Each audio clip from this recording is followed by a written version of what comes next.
Shalom, para pendengar Harapan Baru. Kembali lagi kita berjumpa di dalam seri-seri kesaksian dalam podcast kita kali ini.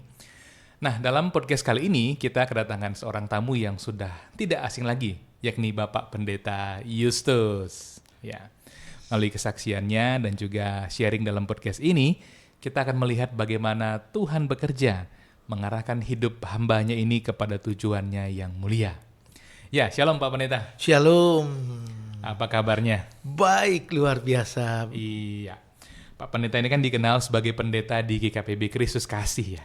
Ya, betul Pak Bagus. Ya, dan kami dengar pembangunan gedungnya sudah mau rampung ini sepertinya. Iya, nyaris selesai. Iya. Ya, puji Tuhan. Aha. Kalau boleh tahu Pak Pendeta, kapan kira-kira akan diresmikan gedung? Memang dalam waktu dekat ini kami akan memutuskan bersama Majelis Sinode Harian. Semoga di akhir November gedung itu bisa ditabiskan. Oke. Nggih. Ya, tentu saja seperti yang kita ketahui para pendengar Harapan Baru, gedung salah satu memang sarana yang kita butuhkan ya Pak Pendeta. Betul. Dalam menunjang ibadah. Namun demikian gedung tidak ada artinya tanpa jemaat. Amin. Ya. Betul. Iya. Karena gereja bukanlah gedung, tetapi gedung juga penting ya Penting. Pak Pendeta. Dan kiranya memang secara proporsional Yes. dapat Amin. digunakan untuk sarana beribadah memuliakan Tuhan. Iya. Nah Pak Pendeta, hari ini Siap. kami ingin ngobrol dengan Pak Pendeta, khususnya tentang kesaksian Bapak ketika masa-masa kerusuhan di Ambon.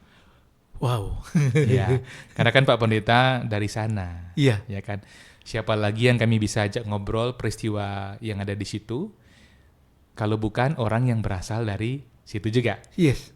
Nah, Pak Pendeta itu tinggal di daerah mana di sana? Ya, terima kasih Pak Bagus. Saudara-saudara, izin saya bersaksi tentang peristiwa ini yang sudah cukup lama, tetapi saya sangat ingat peristiwa itu karena saya boleh dibilang korban, di sisi yang lain juga pelaku. Oke. Tuhan ampuni dosa saya. Mungkin itu kalimat yang pertama Pak Bagus saya sampaikan kepada beliau. Ya, jadi saya pas memang masih di kota Ambon. Tahun itu yaitu tahun 1999. Oke. Nggih, 1999. Ya, di mana kita hari itu merayakan Hari Idul Fitri. Hari Idul Fitri. Iya, tepatnya 19 Januari 1999 terjadilah 19 Januari. nggih yang namanya kerusuhan 1999 itu. ya. Iya, saya statusnya adalah mahasiswa teologi. Ya, mungkin sudah semester 7 dan siap-siap untuk KKN. Jadi tahun-tahun itu masih ada istilah KKN, kuliah kerja nyata. Kuliah kerja nyata, ya. Nggih, kadang masih kolaborasi dengan fakultas lain, tidak saja fakultas teologi di bawah kampus Universitas Kristen Indonesia Maluku. Iya. Ya, jadi saya menyaksikan, saya mengalami, sekali lagi saya korban tetapi juga pelaku. Ya, Ya, korban dan mungkin itu sekaligus juga. pelaku. Nggih.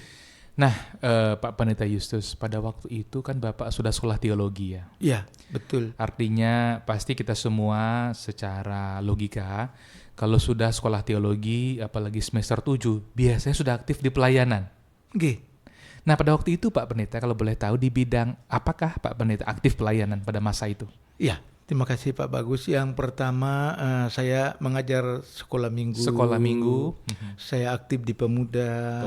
Saya aktif di GMKI. Iya, Gerakan Mahasiswa Kristen Indonesia. Cabang Ambon. Cabang Ambon. Nggih.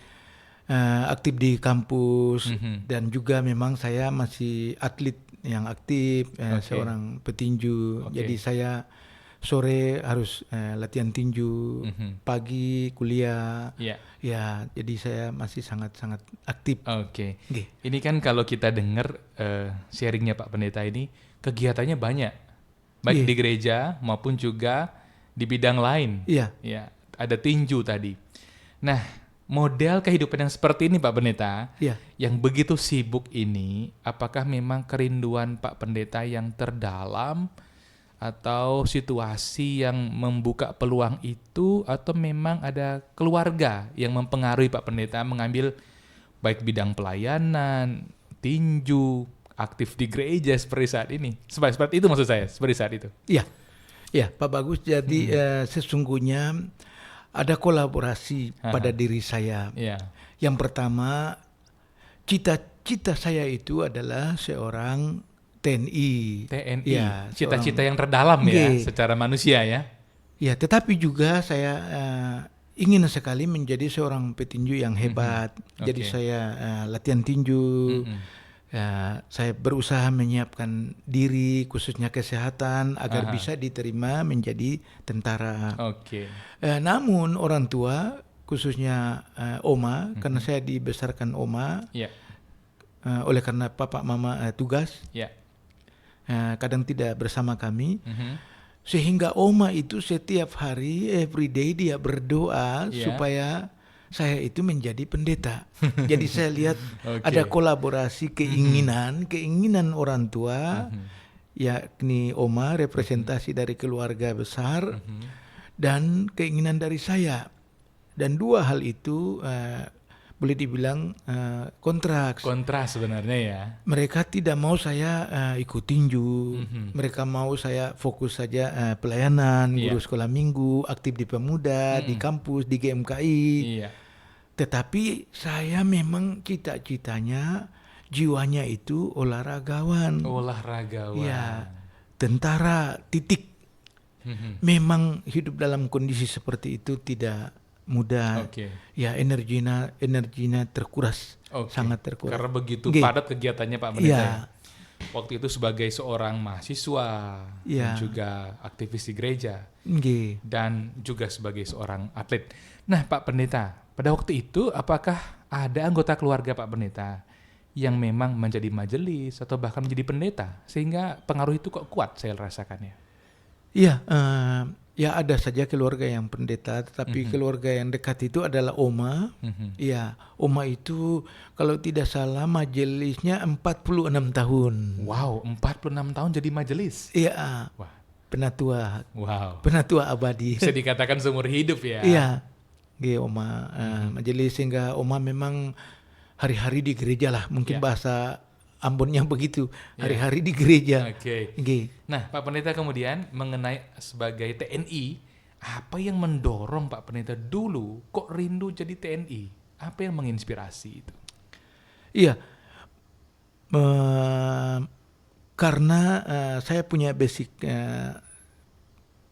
olahragawan, saya pelari jarak jauh, saya ikut tinju, sepak bola, sehingga saya melihat bahwa fisik saya itu, raga saya itu kuat, rasanya cocok untuk menjadi seorang TNI.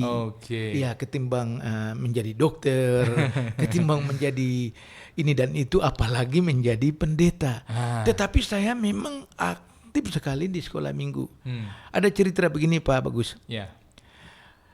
Kalau pelajaran matematika hari Selasa misalnya, bisa jadi saya pura-pura sakit.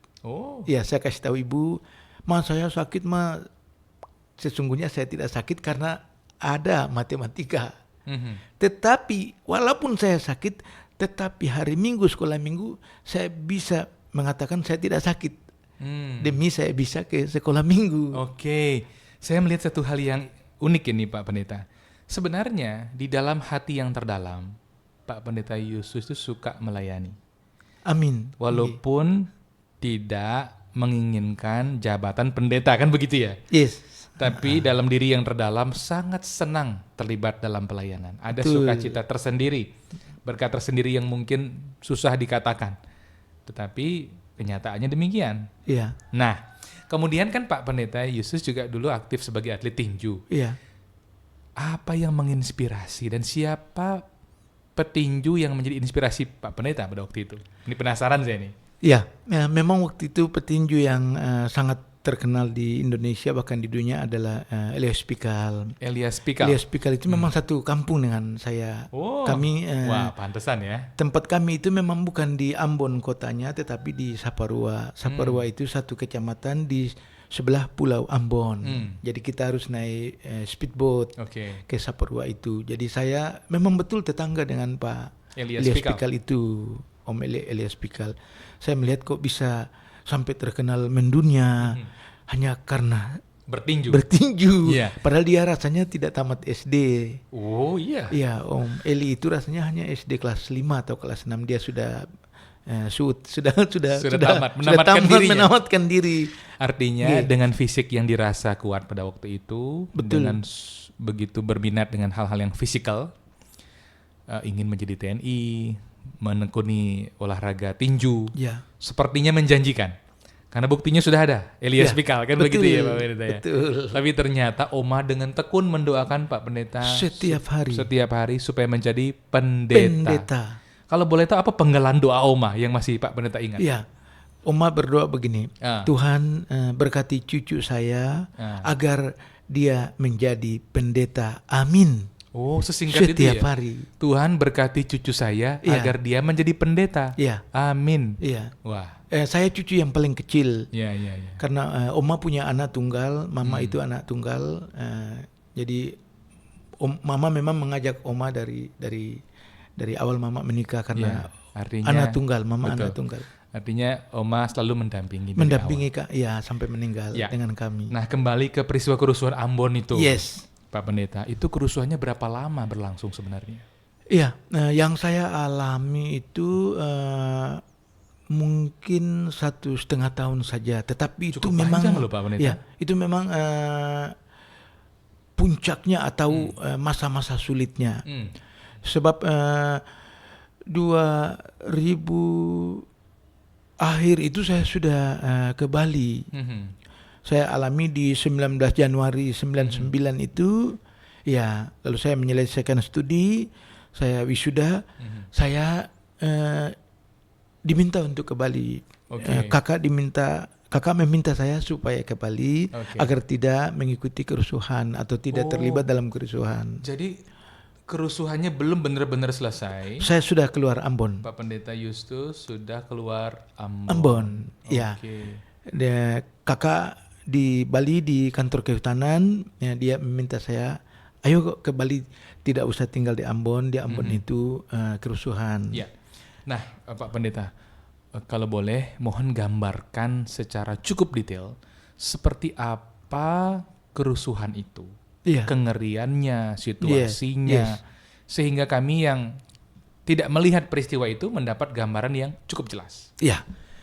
Yang pertama penyebabnya dulu utama itu kita tidak tahu. Penyebabnya bahkan kurang dipahami sebenarnya. Seperti misteri tiba-tiba meledak begitu ya. Kok tiba-tiba ada gereja yang dibakar, kok tumben. Kok ada masjid yang dibakar. Padahal kalau kita jujur, di Ambon itu sangat sering terjadi perkelahian antar pemuda A dengan pemuda B. Lalu ada pemuda A yang kebetulan Kristen dan pemuda B yang kebetulan Muslim. Jadi perkelahian pemuda Kristen dan pemuda Islam itu sudah biasa. Misalnya pada saat sepak bola, penontonnya. Perkelahiannya bukan bersifat agama. Tidak. Walaupun yang bersangkutan punya identitas agama yang berbeda. Betul. Misalnya soal sepak bola.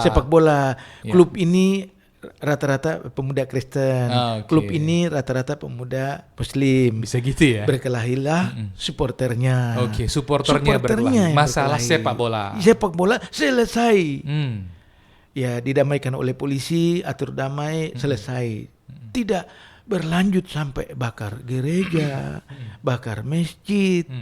Tetapi kok hari itu 19 Januari 1999 kok bisa? Gara-gara perkelahian antara seorang sopir beragama Muslim dengan seorang masyarakat beragama Kristen. Dua pemuda ini berkelahi, ya mungkin karena alkohol. Kok bisa sampai ke situ? Ya, ada apa di balik itu? Ya, artinya tetap misteri ya Pak Pendeta ya. Misteri. Saya juga tidak mengerti. Mencari akarnya sepertinya sulit ketemu. Iya.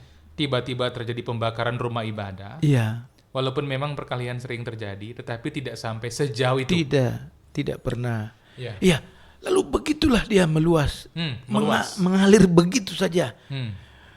Di mana-mana kebetulan mayoritas Muslim, rumah Kristen dibakar. Di tempat mayoritas Kristen, rumah Muslim dibakar. Ya terus sebaliknya. Ketika kita mayoritas di situ, yang minoritasnya dibakar. Lalu yang minoritas dia sudah mulai keluar dari rumahnya. Ya. Ya, Artinya mengamankan diri. mengamankan diri. Kok seperti ini? Ini belum pernah terjadi. Ada apa? Mengapa? Siapa aktornya? Ya. Tapi mungkin saya tidak mau terlalu jauh melihat hal itu. Saya harus simpulkan, Pak Bagus, memang situasi sangat mencekam. Sangat mencekam ya. Kematian, Artinya orang saling membunuh. menjara, rumah-rumah dibakar, gedung-gedung dibakar, gedung pemerintah, instansi-instansi pemerintah dibakar. Ya, rumah-rumah sakit itu tidak sanggup lagi untuk menampung ya para korban itu. Ya, Pak Pendeta, kalau kita bicara kerusuhan kan biasanya ada juga senjata tajam, ya, betul. senjata api. Ya, Itu sepengetahuan Pak Pendeta, dari mana senjata-senjata itu? Apa menggunakan alat-alat pertanian? iya, itu Atau juga, alat-alat dapur? itu juga misteri. Misteri juga ya sumber senjatanya ya. Yang jelas, kok bisa Masuk ke sana, masuk? Kok bisa? didapatkan. Sipil, ya, masyarakat biasa punya. Saya punya juga waktu itu. Waktu itu saya punya juga. Saya punya pistol, ya, laras panjang, bahkan granat juga punya. Saya bawa juga setiap mengikuti peristiwa itu, penyerangan itu. Saya membawa pistol, laras pendek, laras panjang AK, membawa granat, membawa bom di ransel. Pergi pagi, kadang malam baru pulang. Kita biasanya menjaga kampung-kampung perbatasan, khususnya mayoritas Kristen, supaya tidak diserang oleh kelompok sebelah.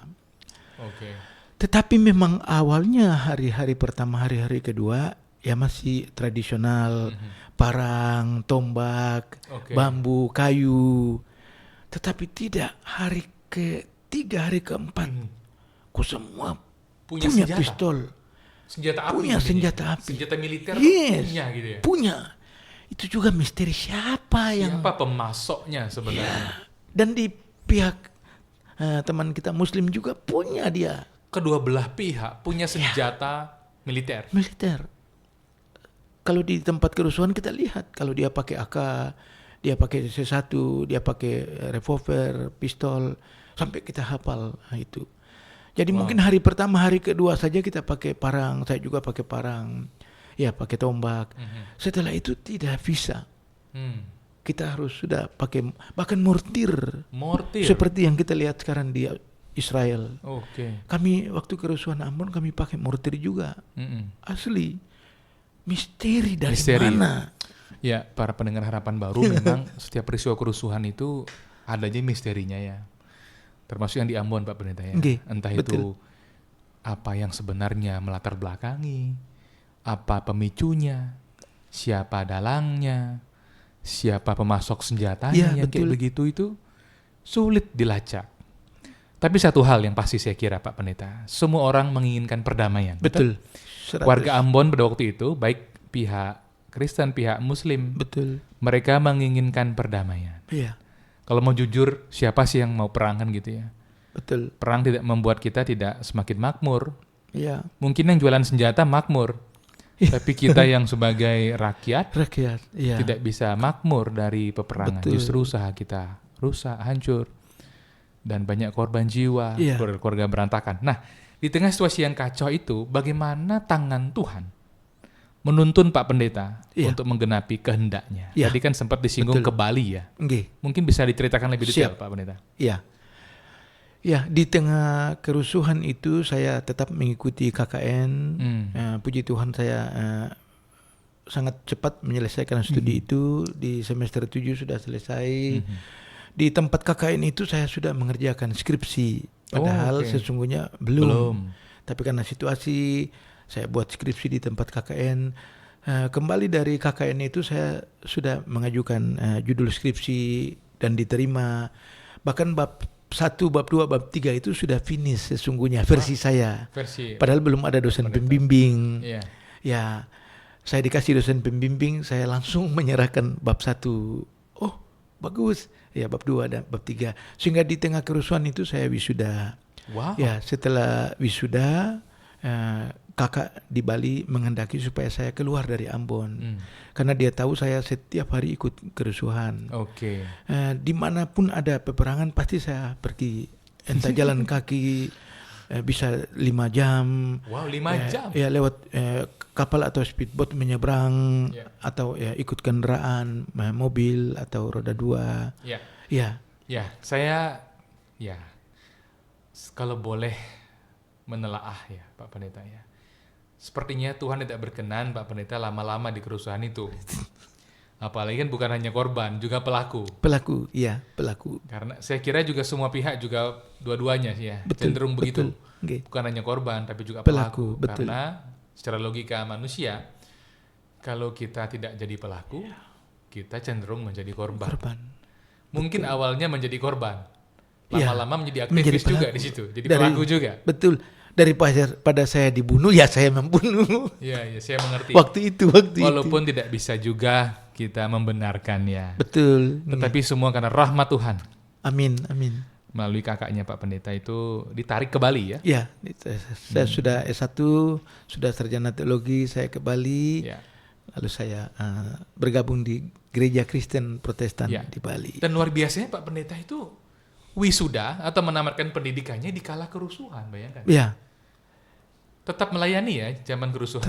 Gereja tetap buka Pak Pendeta. Bahkan ibadahnya bertambah ya, mungkin takut mati ya. Oh gitu ya. Dulu yang malas-malas, mungkin mirip COVID-19 kemarin. Waktu COVID berdoa, ya ternyata habis COVID sudah enggak berdoa lagi. Iya. Oke. Ternyata peristiwa itu memicu gereja-gereja menjadi penuh. Ya, betul. Pak Pendeta tetap aktif melayani. Wow. Dan juga sekaligus aktif dalam perang. Ya. Dan juga menyelesaikan skripsinya sampai wisuda. Menyelesaikan skripsi. Ya, sambil KKN. Sambil KKN. Wah, ini kegiatan yang tak terkira ini sibuknya ya. Ya. Tapi itulah kemurahan Tuhan bagi Pak Pendeta. Amin. Nah, Pak Pendeta, apakah kerusuhan itu menyisakan trauma dalam diri dan kehidupan Pak Pendeta? Apakah itu menyisakan trauma? Satu hal Pak Bagus, setiba saya di Denpasar, saya atestasi dari Ambon ke GKPB Jemaat Widi Satya. Waktu itu pendetanya almarhum Bapak Pendeta Suryanti Adi. Ya, saya membawa trauma. Trauma saya itu adalah dengan tangan saya menembak. Dengan tangan saya melempar dengan bom. Ya, jadi saya cukup trauma bahwa saya telah melakukan kejahatan yang besar, pembunuhan karena konflik itu, membuat saya tidak bisa tidur, tidak tenang, dan apakah saya layak menjadi seorang pendeta? Itu menghantui ya, Pak Pendeta ya. Saya sudah mulai dilibatkan pelayanan sambil menunggu surat keputusan SK Pikaris. Saya bantu di Widi Satya dengan Pak almarhum Pak Pendeta Suryanti Adi. Ya, saya dikasih kesempatan melayani pemuda, katekisasi, sektor dan lain-lain. Ya, saya sampaikan hal ini kepada beliau. Pak Pendeta, saya di Ambon melakukan ini itu saat konflik. Saya jujur saya ikut pembunuhan di Ambon. Lalu saya didoakan oleh beliau. Ya, puji Tuhan trauma itu hilang. Sekarang saya sepertinya nyaris lupa peristiwa itu. Dan saya sangat mencintai Ambon. Ya, intinya menyisakan trauma. Dan ternyata Pak Pendeta yang berani jujur mengakui segalanya. Ya, dan didoakan oleh Bapak Pendeta. Ya. Yang bertugas sebagai gembala di Widi Satya. GKPB Widi Satya. Bapak Pendeta siapa tadi? Bapak Pendeta almarhum ya. Pak Pendeta Made almarhum Suryanti Adi. Suryanti Adi ya. Ya, Pendeta yang Made dipakai Tuhan untuk mendoakan Pak Pendeta. Ya. Jadi para pendengar sekalian jangan malu-malu mendatangi pendeta setempat ya. Betul. Kalau kita punya trauma yang sangat dalam ataupun juga peristiwa-peristiwa yang membutuhkan sentuhan rohani. Ya, karena Pak Pendeta Yusus adalah salah satu pribadi yang sembuh dari trauma yang amat dalam. Betul. bahkan nyaris lupa dengan peristiwa itu, Iya. sehingga kembali bisa berfungsi di kehidupan. Amin. Bisa tidur nyenyak, Ya. bahkan bisa melayani sebagai pendeta. Iya. Ya. Ya, cuma masih ada bekas trauma. Saya sekarang agak berat melihat misalnya orang kecelakaan, atau luka, darah.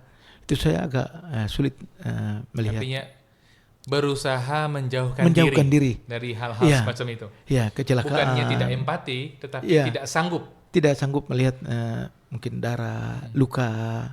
Ya, saya merasa itu bekas trauma yang sepertinya masih ada pada diri saya. Ya. Ini Pak Pendeta, ini pertanyaannya menggelitik ya di hati saya. Karena saya juga pernah ngobrol dengan orang yang seperti Pak Pendeta, yang juga dari Ambon, korban dan sekaligus pelaku. Ketika melaksanakan atau sebagai aktivis dalam perang, apakah pada waktu itu melibatkan kuasa-kuasa gelap? Setahu saya sebagian besar orang yang terlibat dalam konflik itu melibatkan kuasa gelap. Betul. Dengan tujuan untuk membunuh. Keberanian mungkin ya. Ya. Yang pertama ya pasti agar mereka punya nyali, punya keberanian, tidak mundur. Ya, dan itu ada pada dua pihak. Kedua belah pihak. Saya yakin teman Muslim juga dia melakukan itu, sebab ada upacara-upacara kecil sebelum mereka melakukan penyerangan. Dan itu disaksikan banyak orang. Yes, di Kristen juga. Oke, artinya begini. Di Kristen juga. Kalau kerusuhan itu melibatkan kuasa-kuasa gelap, berarti iblis secara roh adalah dalang daripada kerusuhan. Betul. Ya. Jadi para pendengar Harapan Baru, Alkitab berkata kepada kita, musuh kita bukanlah darah dan daging. Ya, ini penting. Kita ingat. Musuh kita bukanlah darah dan daging, tetapi para penguasa-penguasa atau roh-roh jahat di udara. Betul. Artinya dalang dari setiap kejahatan itu sebenarnya adalah roh-roh jahat yang menginginkan manusia itu hancur. Ya. Tetapi Tuhan menginginkan manusia itu hidup. Kan begitu Pak Pendeta ya? Betul. Dan hidup dalam segala kelimpahannya. Ya. Menikmati keselamatan, penuh syukur, beribadah, melayani, dan juga berbagi kasih dengan sesama tentunya. Nah, Pak Pendeta, sebagai korban dan pelaku kerusuhan, apa pesan Pak Pendeta? Karena ternyata konflik itu selalu ada sampai hari ini. Kalau bukan di negeri kita, negeri orang. Kalau bukan wilayah kita, wilayah lain. Apa pesan Pak Pendeta sebagai seorang pribadi dan sebagai seorang pendeta? Iya. Barangkali pendengar kita siapa tahu ada yang dari daerah konflik. Iya. Yang pertama saya simpulkan sebelum saya berbagi, konflik itu selalu melahirkan kesusahan, melahirkan hal-hal buruk. Rasanya tidak ada konflik yang melahirkan hal yang baik. Ya, pesan di balik itu pesan di balik itu adalah semakin beriman kepada Tuhan. Oleh sebab itu, bagi saudara-saudara yang mengikuti podcast ini, sebaiknya persoalan itu diselesaikan agar tidak sampai kepada perkelahian, peperangan, pembunuhan, penjarahan. Sebaiknya didiskusikan, dialog, sharing, mencari jalan keluar tanpa harus kekerasan. Sebab konflik, kerusuhan melahirkan banyak masalah baru, korban, dan pemulihannya itu panjang. Generasi-generasi yang juga pelaku waktu itu anak-anak SMA itu banyak. Di kelompok saya itu bahkan ada anak-anak sekolah dasar yang ikut. SD. Dan mereka tuh sangat penting bagi kami. Mereka itu biasanya dijadikan mata-mata. Jadi dia bisa berhasil ke kubu lawan, menyamar untuk mengecek situasi di sana, perlengkapan perang mereka. Kadang saya sedih menceritakan ini, kadang mereka kembali, kadang tidak. Kadang mereka tidak kembali lagi anak-anak itu. Mereka punya satu istilah agas. Agas itu kalau di Bali ngit. nyamuk yang kecil. Iya, ngit ya. Ya, inggih. Ngit, serangga yang sangat kecil yang Sangat kecil. bikin gatal. Ya, bikin kata betul. Ngit. Iya, Nah. ya, di Ambon bahasanya agas. Agas itu nyamuk kecil. Ya, jadi tim itu yang biasa diutus lebih awal. Ya, mengecek. Ya, kita berdoa supaya dia kembali dan dia akan memberi info. Tetapi dia pergi membawa alat. Dia membawa pistol. Biasa dia bawa bom juga. Wow. Kalau terpaksa ya dia akan bom, dia akan menembak. Wow. Dan kadang juga dia ditembak. Dan kita tidak tahu di mana jenazahnya. Ya, dalam konteks itu. Ya, jadi banyak sekali anak-anak yang pelaku dan juga korban. Setahu saya di Ambon mereka menjadi orang-orang yang keras. Sesuatu perbedaan diselesaikan dengan fisik, sesuatu masalah diselesaikan dengan perkelahian, mungkin bawaan dari peristiwa itu. Jadi jalan keluar untuk diskusi itu sangat sedikit, presentasinya sangat kecil. Ya kalau boleh diselesaikan aja dengan fisik, itu artinya sangat mungkin ada yang meninggal. Itu pesan saya bahwa konflik dalam hal ini perkelahian, peperangan, pembunuhan, pembakaran, penjarahan itu semoga jauh dari kita. Sedapat mungkin ada win-win solution agar tidak sampai kepada korban nyawa, harta dan seterusnya. Cuma ternyata lewat kerusuhan itu orang Kristen di Ambon lebih beriman. Yang malas-malas gereja itu menjadi rajin. Ya, semoga sampai sekarang masih begitu. Dan sepertinya orang mulai meninggalkan black magicnya. Ya, karena beberapa orang yang menggunakan kekuatan itu pada saat kerusuhan justru mereka meninggal. Dan itu menjadi testimoni. Kalau mau terlibat dalam konflik itu harus membuang. Ada ini ya. Ada testimoni begitu dari hamba-hamba Tuhan. Justru mengandalkan kuasa gelap tambah hancur. Ya. Jadi yang kita lakukan adalah kita pasti berdoa. Itu kadang saya berpikir ya Tuhan, doa kita mau perang apakah berkenan? Tetapi memang itulah yang terjadi. Kita kumpul dulu, kita cek perlengkapan kita dapat informasi gambaran tentang di sana, lalu didoakan. Waktu itu didoakan oleh pendeta, didoakan oleh penatua, lalu kita nyanyi Maju Laskar Kristus. Ya, sudah terjadilah peperangan. Baik Pak Pendeta, ini sepertinya kita akan tutup dulu kesaksiannya. ya. Tapi terima kasih banyak. Masih banyak. Iya, kita akan nanti lanjutkan di seri berikutnya. Seri berikut. Tapi yang jelas intinya pesan dari Pak Pendeta Yusus bagi para pendengar Harapan Baru ataupun juga para pendengar di wilayah konflik, tidak ada konflik yang menguntungkan. Konflik itu merugikan, merusak, dan menghancurkan kita semua. Siapapun kita, latar belakang agamanya, suku bangsanya, latar belakang apapun yang kita miliki sebagai seorang pribadi, tidak membawa keuntungan. Jadi sebagai warga negara yang baik, sebagai orang yang beriman kepada Tuhan, apalagi sebagai orang Kristen, pengikut Kristus, mari kita usahakan damai. Amin. Mari kita rawat damai kita. Setiap konflik kita selesaikan dengan cara-cara yang mendamaikan. Dan mari kita cegah konflik-konflik yang terjadi dengan dialog, dengan kolaborasi untuk mewujudkan sebuah kebaikan yang konkret. Amin. Barangkali menanggulangi bencana, ataupun juga membangun masyarakat. Dan apapun yang kita lakukan untuk Tuhan, kiranya sungguh-sungguh memuliakan Tuhan, Pak Pendeta ya. Betul. Nah, jadi demikian kesaksian hari ini. Ya, ada anugerah di dalam atau di balik kerusuhan. Sehingga Pak Pendeta Justus bisa hadir seperti hari ini di tengah-tengah kita, bahkan dipanggil menjadi pendeta, dan kita tentu saja tidak asing dengan beliau dan sampai hari ini menjadi berkat. Amin. Ya, demikian sharing kami hari ini, kiranya memberkati kita semua. Tuhan memberkati.